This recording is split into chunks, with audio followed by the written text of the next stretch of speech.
Oi, pessoal, bom dia, tudo bem? Espero que todos estejam bem. Hoje eu vou falar um pouquinho sobre a influenza, né? Então, a gente está num período de frio, estamos, né, aumentando os casos de influenza, como, né, diversos tipos, ou até sintomas gripais em si. E então trouxe a necessidade da gente reforçar alguns sentidos de quais tipos, sintomas, meios de prevenção frente a essa condição, tá bom? Então, a influenza basicamente é a gripe, né, uma infecção aguda, ocorre no sistema respiratório, que é provocado por um vírus da influenza. Então, ele é muito, tem uma grande facilidade de transmissão de um humano para o outro. Então, existe quatro tipos de vírus, que é o tipo A até D, mas a gente tem uma particularidade, uma sazonalidade maior com o tipo A e B, né? Sendo que o vírus da influenza tipo A é responsável por, né, diversas disseminações, maior índice de infecção é através do tipo A. Então, o tipo A é encontrado em diversos animais, dentre humanos, suínos, mamíferos, né, e aves, mamíferos marinhos, aliás, e as aves, ela tem uma importância nesse sentido de migração e envio, né, carregamento desse vírus para outros é, partes geográficas. Então, a gente tem até a gripe aviária, por exemplo, foi um grande é, disseminações de vírus que foi provocado através das aves, por conta dessa facilidade de mudança de região que ela apresenta. Então, eles são ainda classificados por subtipos, né? Tem uma combinação de duas proteínas, que é a hemaglutinina e a neuronitinidina, tá? É a palavra quase trava-língua, né? É o neuraminidase. Então, dentre os subtipos dos vírus tipo A, então vai ter o subtipo A, que é H1N1, que é o mais conhecido, tem maior propensão de transmissão, e o H3N2 também circulam de forma sazonal dentro de contaminação entre humanos. Influenza tipo origem animal também pode infectar humanos, causar doença grave, né? Também tem o vírus H5N1, H7N9, H10N8, H3N2, H1N2. Então, a gente vê que tem vários subtipos dentro do grupo tipo A, então, diferentes tipos de proteínas, né, que na verdade tem dois tipos de combinações, que isso vai se multiplicando, se alterando dentre as modificações do vírus, e assim vai criando, né, os subtipos dentro da família A.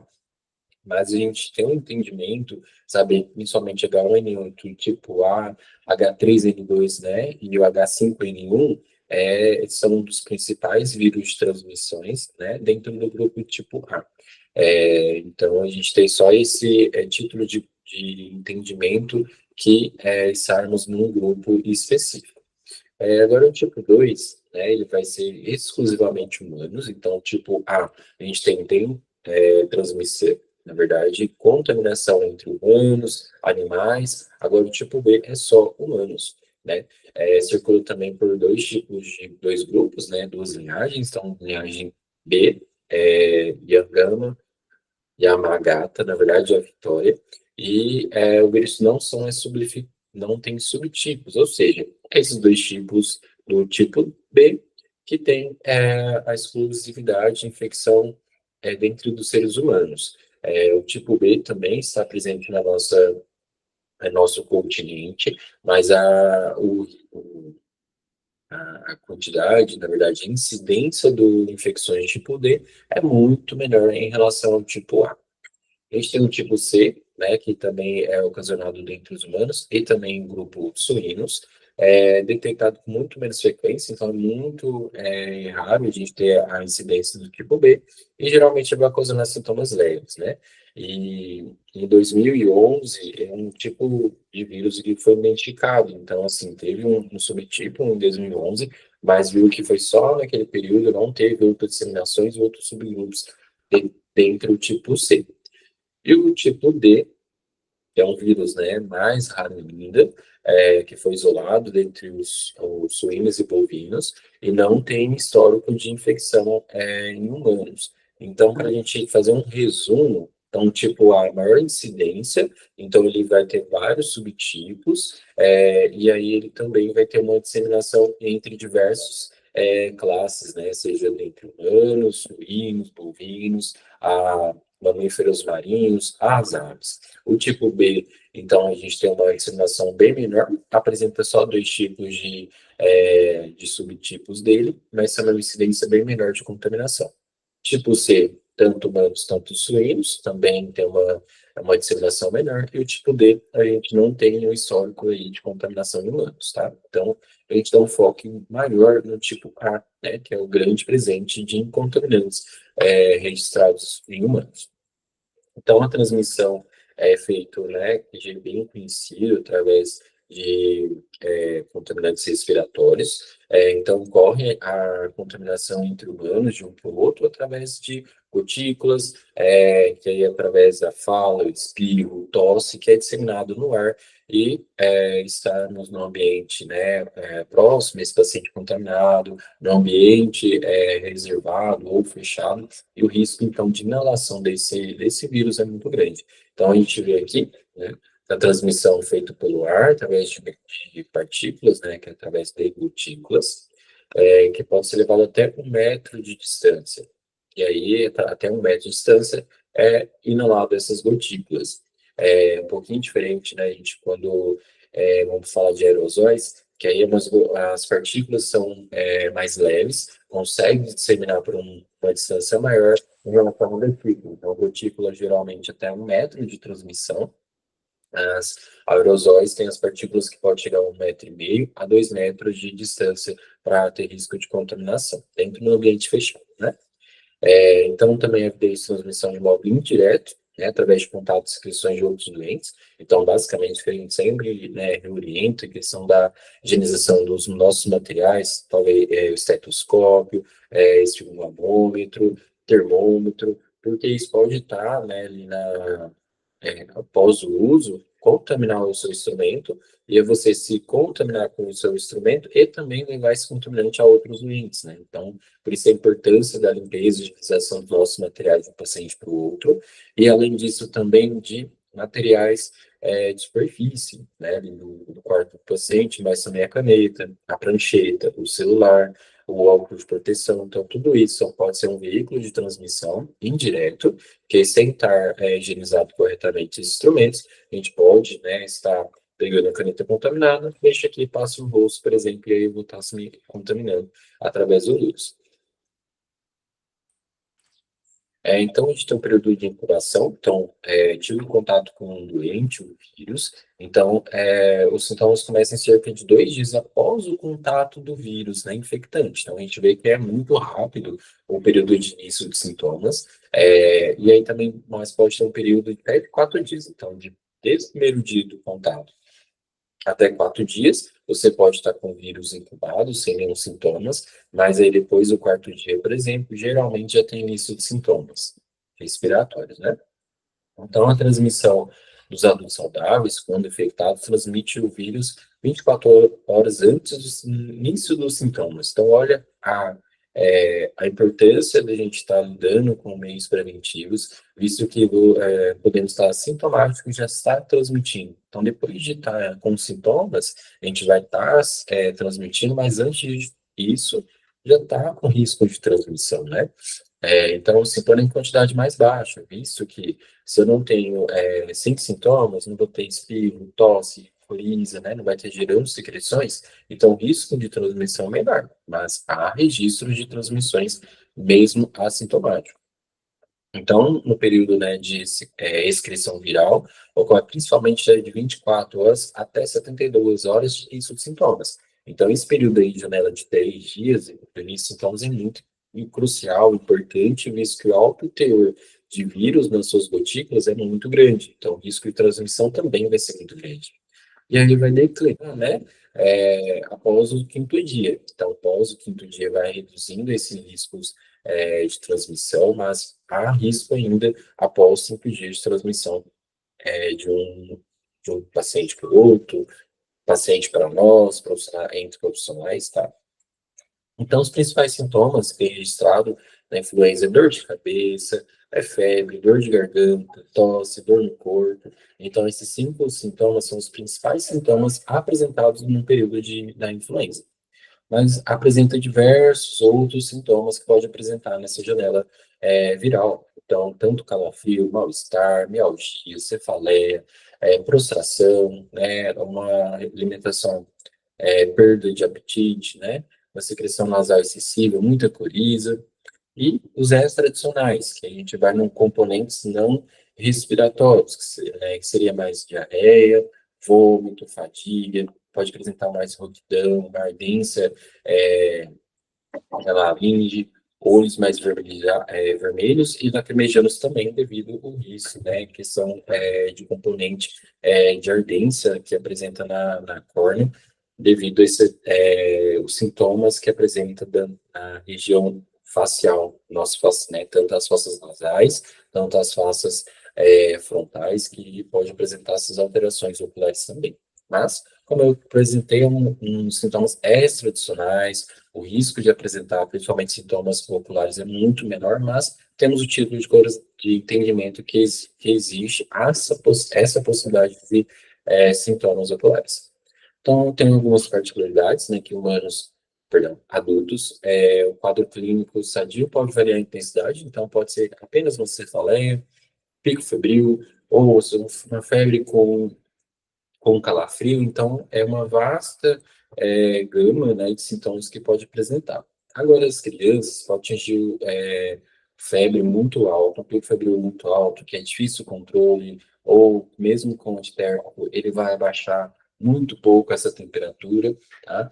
Também pode apresentar aumentos em fonodos cervicais e também pode fazer parte do quadro de bronquite, as bronquiolites, né, e sintomas gastrointestinais. Então, hoje, a gente está na realidade que é um grande avanço de sintomas gripais em crianças, bronquiolite que seja. Então, no consultório eu estou com muita demanda, então conversa com colegas pediatras, também, assim, muito grande a quantidade de pacientes com sintomas virais, com variabilidade de sintomas também. Então, tem crianças que apresentam só acúmulo de secreção, outras com a febre muito alta, difícil controle, outros com diversos sintomas associados, tá? E os idosos quase sempre apresentam febre, às vezes sem outros sintomas, talvez geralmente só mais febre, e a temperatura não atinge níveis tão altos, tá? Então tem essa particularidade aí nos idosos que a gente sabe quando tem uma pneumonia, geralmente a maioria desses pacientes não apresenta febre, por exemplo, mas na particularidade de sintomas na influenza, esses idosos podem apresentar febre isoladamente, tá? O tratamento, ele de certa forma, com medidas antivirais, no consenso, né, no tratamento do Ministério da Saúde, 2023, ele trouxe o antiviral fosfato do oseltamivir, que é o principal agente aí utilizado para o tratamento, e o início do tratamento deve ocorrer preferencialmente nas primeiras 48 horas do início dos sintomas, que a gente sabe que é um período muito latente de transmissão e sintomas de um potencial até 72 horas de início, né, dos sintomas. Prevenção, todas as medidas que a gente já tem falado aí, tanto na influenza, né, tanto no Covid. Então, o primordial, o carro-chefe, lavagem das mãos, uso do álcool em gel 70%, com a fricção correta, utilizar lentes descartáveis para higienização nasal, quando for espirrar, tossir, fazer desde higiene da tosse, então, preferencialmente usar o cotovelo para tamponar as gotículas quando for possível, ou espirrar, não compartilhar os objetos pessoais, principalmente algo que eu vou, por exemplo, talheres, copo, algo que eu vou estar trazendo contato com a nossa mucosa, manter ambientes mais ventilados, evitar o contato de pessoas, né, na verdade, contato muito próximo de pessoas que já têm sintomas, evitar sair de casa no período de transmissão da doença, evitar as aglomerações, né? Então, assim, algo que a gente vai trazer para a realidade do nosso contexto familiar, visto que nós, profissionais de saúde, vamos estar à frente desses pacientes com sintomas gripais, né, para a gente não falar basicamente diariamente, né? Então, a gente tem que evitar essas condições, então, principalmente lavagem de mão antes, pós-atendimento, né? Sempre estar friccionando a mão com álcool em gel, o uso da máscara corretamente, né? Evitar estar dentro de setores, assim, por exemplo, a Copa, né? Geralmente a gente tem uma aglomeração maior, né? Um ambiente mais restrito, mais fechado, que a gente fica um ambiente sem máscara, então ter evitar, né? A gente ter esse contexto aí no nosso dia a dia, principalmente nesse período de alta incidência de casos. Então, o nosso outro principal meio de preventivo, né? De contaminante, principalmente dentro da assistência, é o uso correto dos EPIs. Então, como já falei, a lavagem das mãos com sabão, né, ou caso tiver sem sujidade evidente nas mãos, fazer o uso de fricção do álcool gel 70, paramentação do avental. Isso eu falo no contexto de atender o paciente que tem sintomas gripais, que esteja em isolamento, né, basicamente isso. Se eu for atender o paciente sem ter risco de aerosóis, posso estar usando uma máscara cirúrgica.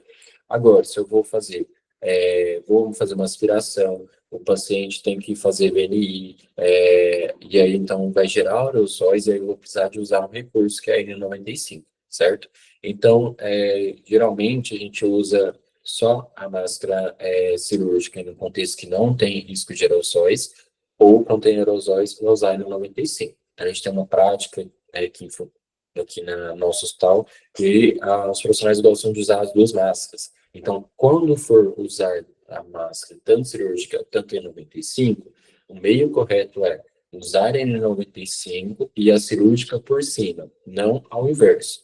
Porque colocar inverso, a máscara cirúrgica em contato no nosso rosto diretamente, vai impedir a vedação correta da N95. Então, basicamente, você não vai estar usando 95 se tiver uma cirúrgica por baixo, certo? Então, sempre ficar atento, meio de posicionamento da máscara, fazer o ajuste correto na narina, uso de touca descartável, uso de touca de tecido. Quando for atender um paciente de isolamento respiratório, que vai ter risco de aerosóis, usar a touca descartável. Pode ser por cima do gorro de tecido, ok? Mas não usar o gorro de tecido isoladamente. Então, né, usar um face shield ou óculos de proteção, caso for necessário, usar um propé e, em si, usar a luva de procedimento, certo?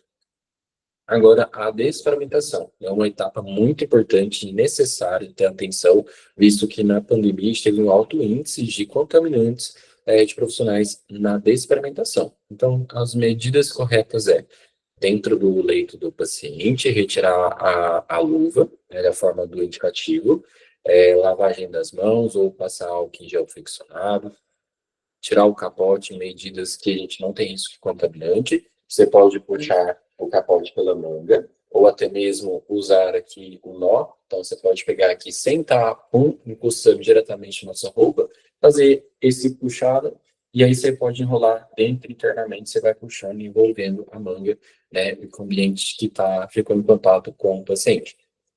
Novamente, fixação das mãos com álcool em gel, retirada do óculos, lavar o óculos com sabão, lavagem das mãos, retirada da touca, pro pé, e aí depois, fora do leito desse paciente, retirar N95. Aí fazer uma boa lavagem das mãos com medidas corretas, com sabão, certo?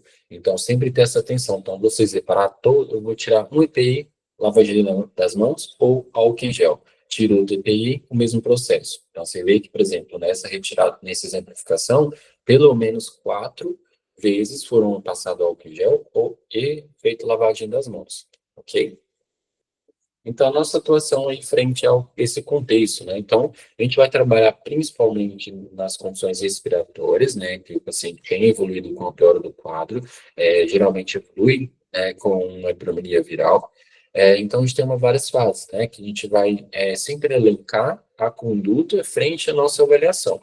Então, sempre eu coloco a mobilização funcional, ou mobilização em si, mobilização precoce, então, diversas nomenclaturas, mas que a gente tenta garantir que o paciente mantenha ou tenha um ganho funcional desde a sua internação e que não tenha pior desse quadro.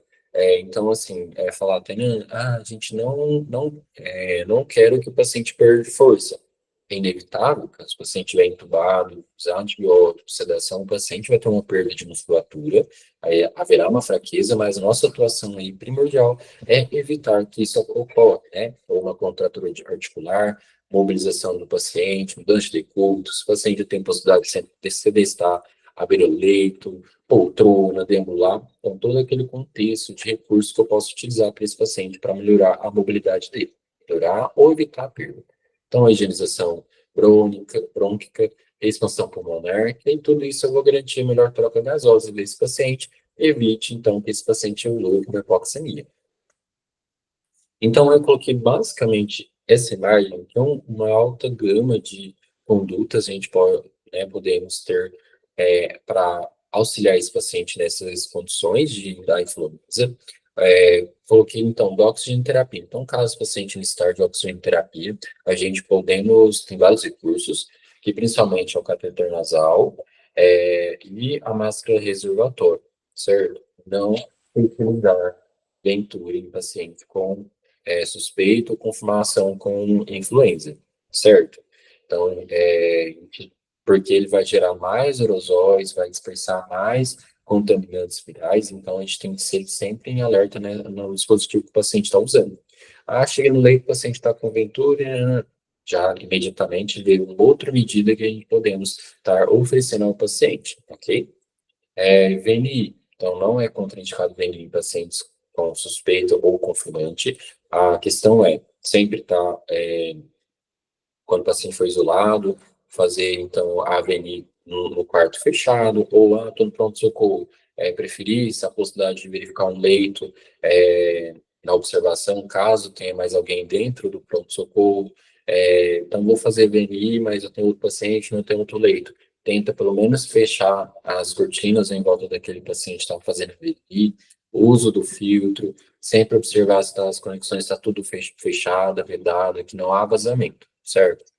E aí, o paciente entubado, as medidas que a gente utiliza também, utilizar então o Trachicare, a medida de aspiração, usar o filtro da forma correta, um tempo de duração até 7 dias, sempre observar as conexões que estão adequadas ou não. Caso gere condensados, tenta fazer a retirada dos condensados através da aspiração com o Trachicare, certo?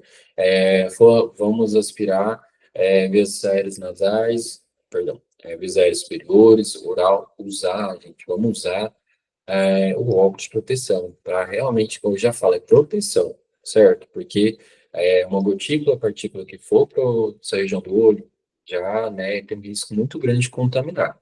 Então, vamos nos proteger, vamos usar os EPIs necessários, temos todos os EPIs disponíveis, caso estiver faltando algum, sempre reporta imediatamente, que eu vou providenciar, ver que as medidas que podemos fazer para a gente ter uma abordagem, trabalhar com segurança, trabalhar com segurança de não ter o risco de nos contaminar ou contaminar nossos familiares, contaminar nossos outros pacientes, que a maioria eu creio que trabalha em outro vínculo também. E, enfim, então vamos nos proteger, nossa proteção é essencial, então vamos fazer nossa assistência com a melhor prática segura possível, certo? Pessoal, acho que eu dei só mais uma pincelada para a gente entender quais tipos de vírus que tem, quais é mais propenso, quais sintomas que pode apresentar, o tempo de incubação, o tempo de transmissão e os cuidados ventilatórios que devemos ter. Qualquer dúvida pode me acionar, a gente vai discutindo, e enfim, quero que a gente faça uma boa prática assistencial, com segurança para nós, para os nossos pacientes e para toda a equipe também. Certo? Qualquer dúvida, eu fico à disposição. Até mais.